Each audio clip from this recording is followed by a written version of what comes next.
Hey guys, so I'm going to show y'all the process of cleaning one of these Pod Company cold plunges. So I'm going to give you a little bit of my thoughts and experience on what it is like to own one of these and kind of the reality of owning one.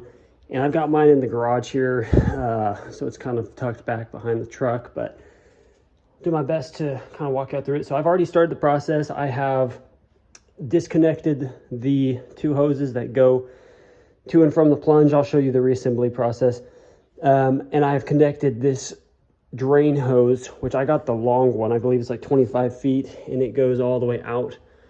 And I have it going out into the flower bed out there. So, you know, it's kind of got to get the long hose if you're going to keep it in a garage like this.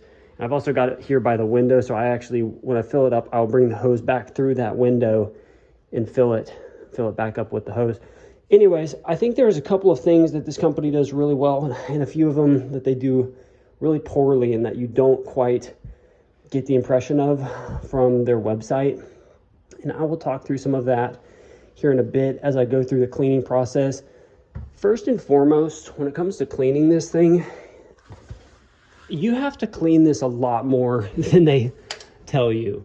And I'm very cautious about getting in this thing when I'm dirty. What I'm saying there is I don't ever get in this plunge when it's dirty. I always do it first thing in the morning after I've showered. I haven't worked out, so no sweat or anything is getting in here. I mean, I imagine this thing wouldn't even last you a week, even with their water stabilizer and filters. Like, this thing gets nasty. I mean, I've had this for probably going on about 8 months, and I've never been able to get this thing to go much more than about a month with this water and filtration and using the water stabilizer, basically doing everything the way they tell you to do it, getting in it super clean. And yeah, it pretty much never lasts a month. Like in this case, the sidewalls, and it's not going to be easy to tell on this, but they're very like slimy. The first time I ever did this, I went over a week, and the inside of it was just yellow and gross, and there was stuff growing everywhere on it. I've got this little, this is the jet, and it gets all kinds of slime and stuff kind of up on it too. Just skin cells and who knows whatever comes off your body after cold plunging in it. So I'm gonna come over here to the filter. So this filter is about 3 weeks old. And like I said, I'm always getting in this when I'm clean. You see there is all kinds of disgusting gunk all up on this filter, and I will take this out and show you more about how nasty this actually is. Like when you open these little things up, it is so gross. And that's after, like I said, 3 weeks. I took this out at about a week and a half and rinsed it all off and cleaned it, and it still built up this bad that fast. And I should note, like I'm starting off with filtered water. I'll show you the carbon filter I put on the hose to make sure the water is as clean as possible going in. I'll show you the stabilizer that the Pod Company sells that I use, and you put it in once a week. I'll show you guys all of that. What you're gonna kind of get the message here is like, owning one of these is more work than they let on to be. It's a lot more work than I thought it'd be.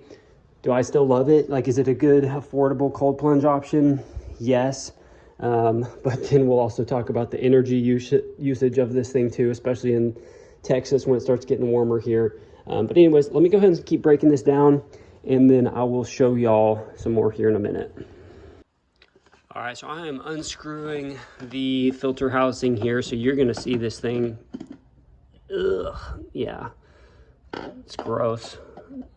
This is pretty disgusting. Like there's all kinds of hairs, and this stuff is just like slime.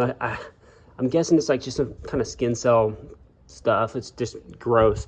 Anyways, that's after about 3 weeks, and that's like pretty typical. Like I said, I took this out about a week and a half and rinsed it.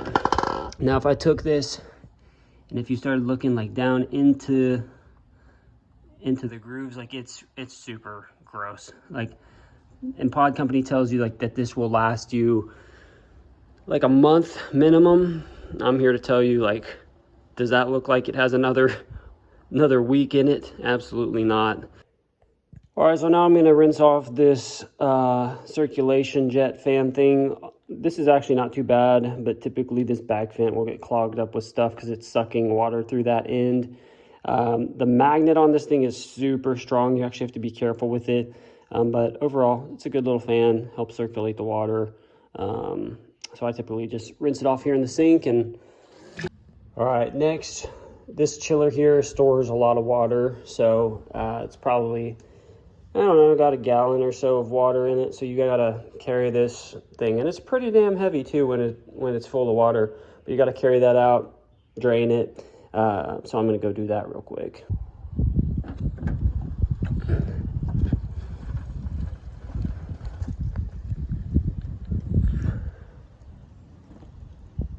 Next, some of the insulation. As I look at this, it's like we've got the insulated lid, which this lid, and it's starting to get all this kind of scum line build up all over it too. But this lid is very, I mean, it's not very insulated. You know, it's got like a layer of plastic essentially. I mean, it is something, but it's not much. I did go ahead and get, I mean, this is the Pro tub, whatever they call it, inflatable tub thing. And then I got the extra insulation on the outside. So I'll show you this. This stuff definitely provides an extra layer of insulation. It's about, you know, it's not that thick, maybe like 1/4 to 1/2 of an inch. It definitely adds something. I can tell you this, here in Texas, this is something this company really does not tell you at all well enough. Just look at their reviews and you'll see what I mean. Nobody mentions how hard it is to keep this thing cold. And I'm not even talking in the full summer. I'm talking like springtime, say it's like 80 degrees outside. This thing will be running 2 or 3 times a day, and then at night. The chiller is pretty noisy. I'll show you that here at the end. I was really shocked at how hard this thing has to work. And then I'll tell you this, here in Texas, when it's 100 degrees in the summer, just forget about it. Like, I mean, trying to keep this thing below 55 degrees, your chiller is going to be running all the time. Not literally all the time, but, you know, think of it probably running 4 times a day for, you know, an hour each time it's running. It's pretty noisy. It's taking up energy. I have noticed my energy bills have gone up since I've had this thing. So just know I have put it in this garage where it doesn't get any sunlight, where I have all the insulation, and it still works super hard. I mean, the company will tell you that the thing can get down to like 30, 34 degrees or 37 degrees, something like that. I can tell you the one time I tried doing that, it was like kind of a winter's day here. Maybe it was like 50 degrees outside. And my chiller ran, no kidding, for over a day straight. And I think it got to 37 degrees and never turned off. I think I set it to 33 just to see what would happen. So can it get there? Yes. Are your energy bills going to go way up? And is your chiller going to be working overtime? Yes. Also, I want to mention I have the Pro chiller. That is the 1/2 horsepower. That is the bigger one. And it still seemed like a massive effort to get this thing into the 30s. Most people aren't doing their plunges in the 30s. I typically do mine around 50 degrees. But just be aware of that. All right, so what's involved with cleaning? You got this cleanser. I just use all the pod company stuff. The cleanser's okay. I mean, it doesn't bubble up or anything, but stabilizer. You use about 2 ounces of this a week. So this one little bottle here, they charge 15 bucks for a bottle. That'll last you 1 month. And then a filter, once again, from the pod company. Sponge. We're just gonna wipe all this down.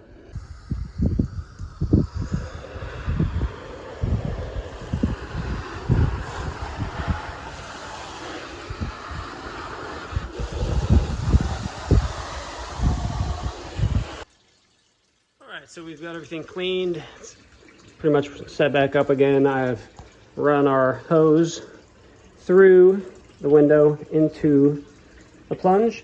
You can see I've got one of these RV water filter things on here. About 20 bucks each. So just another cost to keep up with. Those last about 3 uses, about 3 months roughly. But it helps the water last a little bit longer in there. So just another thing to keep in mind.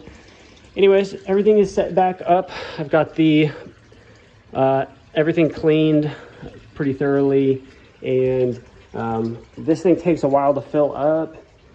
So got a fresh filter on there. I'm trying to think what else is of importance. You know, I use a little box here actually to prop this up, because these things over time start really bending downwards, these little connectors on the tub there. So I don't know how long that tub is really supposed to last. We'll find out. But other than that, that pretty much sums it up. I will say it's taken me about 2 hours to clean everything. I mean, just keep that in mind. You're using 2 hours of your Saturday to get everything cleaned up, you know, taken apart, fresh filter.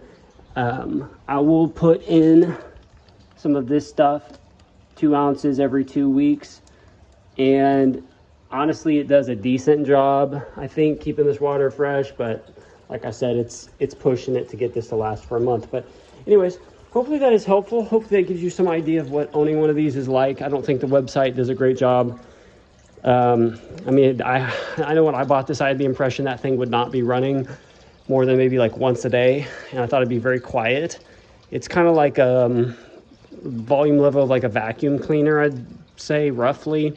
And it runs a lot more than I thought it would. This water is a lot harder to keep clean than I thought it would be. I'm surprised how long it takes to clean this, but overall, I've had a great experience with plunging with this. It is, I mean, relative to other cold plunges, it is more cost effective. The setup is about $2,000, which I know is not necessarily cheap by any stretch, but if you start looking at other cold plunge options, you'll see that that is definitely on the lower side of cost. And then their customer service has been really good. I have had a couple of issues that have sprung up. Nothing really with the plunge itself, but just like, you know, shipments being damaged and stuff, and they've been very helpful. So I'd recommend their customer service. And at the end of the day, cold plunging is awesome, and it's fun to be able to own one of these and just wake up every morning and hop in it. So if you're the kind of person that thinks you're going to get into cold plunging and do it often, I think buying something like this is not a bad solution at all. But I'll show you this thing running here in a minute, and so you can kind of get some idea of volume level. Another thing to keep in mind, this water here is probably about 75 degrees, 70, 75 degrees. And it will probably take that thing several hours to cool it down to where I like it, around 50 degrees. So anyways, I will show you it running and then sign out. All right, we finally got our plunge filled up to the proper height. I have got the connections, all the connections have been made.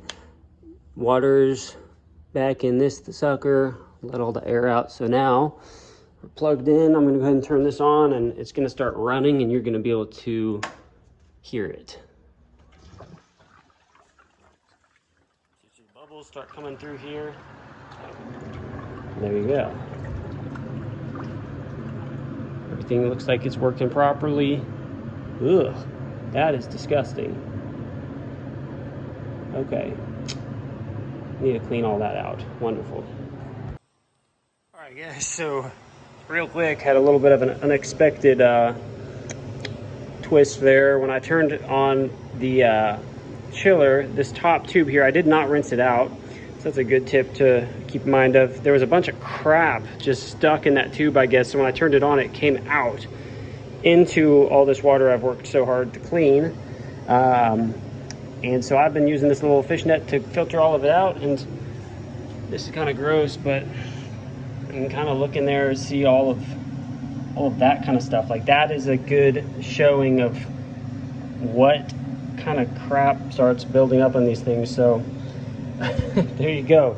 Make sure to rinse out your tubes as well before you turn this thing on. That was one last little step I did not do. So anyways, hopefully that's been somewhat helpful, and you can kind of get an idea of what owning one of these is like. There you go. Thanks.